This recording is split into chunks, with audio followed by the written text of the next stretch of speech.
Here is the story of cytonn investment scandal, where investors ended up losing 15 billion Kenya shillings.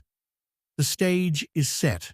On the 14th of March 2018, a financial advisor from Cytonn Investments reached out to me on LinkedIn and pitched a high-yield investment product known as Cytonn Project Notes, CPN.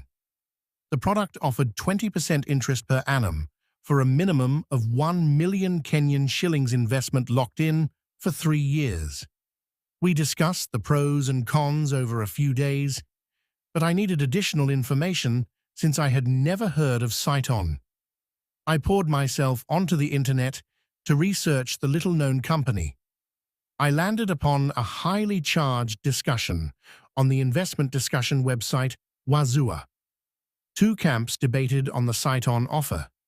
Pro-Cytonn debaters were made up of current investors, and anti-Cytonn made up of analysts who preferred not to invest.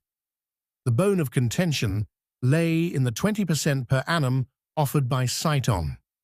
The analysts quipped that it is unrealistic to achieve such returns in the Kenyan market. Other funds haven't been able to get similar returns.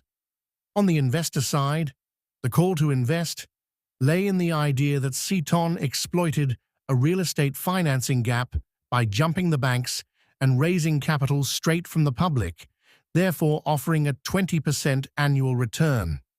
The real estate market in Nairobi grew at a fairly good rate, and the plan seems sound. On the contrary, the analysts questioned why other developers and funds haven't figured out this funding scheme. The answer was a simple lack of imagination. Armed with the information, I checked back with the financial advisor from Cytonn. My concern lay with a guarantee on the returns.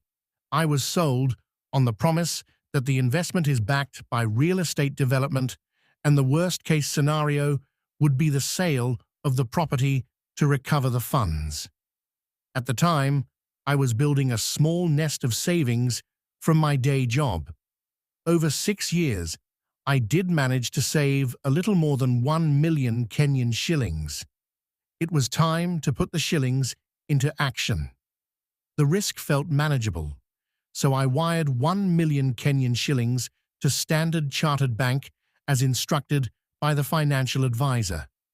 3 years down the line, I would learn a brutal lesson about risk. The risk for 2.5